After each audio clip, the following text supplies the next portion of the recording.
কোরবানির সময় দেখা যাচ্ছে যে বাচ্চার আকিকাও দেয়া হচ্ছে একই সাথে, সেটার নিয়মটা কি? আকিকার জন্য আমরা কেন কোরবানি পর্যন্ত অপেক্ষা করব?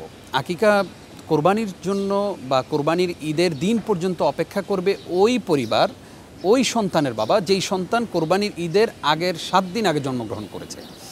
আমরা ভুল করি যেটা, 1 বছর আগে সন্তান জন্মগ্রহণ করেছে, তার কোনো আকিকা আমরা দেই না, কোরবানি কবে আসবে সেই দিনের জন্য অপেক্ষা করি। এটা আমাদের একটা ভুল প্র্যাকটিস। রাসূল সাল্লাল্লাহু আলাইহি সাল্লাম সন্তানের আকিকা দিতে বলেছেন 7 দিনের দিন।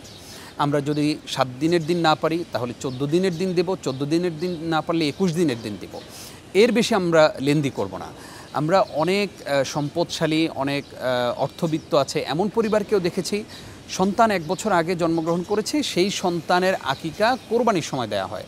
এই কাজটি আমরা কেউ করব না, কারণ কোরবানি আলাদা ইবাদত, আকিকা আলাদা ইবাদত। এখন কোনো কারণে যদি না দেয়া হয়ে থাকে, জি, মানে আকিকা যদি আগে না দেয়া হয়ে থাকে তাহলে কোরবানির সময় জি তাহলে দিবেন, তবে এটা আসলে কোরবানির আকিকার হক পরিপূর্ণভাবে আদায় হচ্ছে না।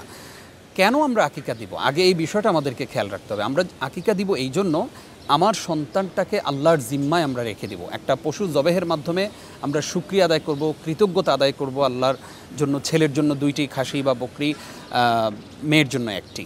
এবং ইসলাম কতটা সহজ, কেউ যদি ছেলের জন্য 2টি খাসি দিতে নাও পারেন, তিনি যেন অন্তত 1টি দেন এবং সময় থাকতেই যেন দেন, 7 দিনের দিনই যেন তিনি আকিকাটা সম্পন্ন করেন।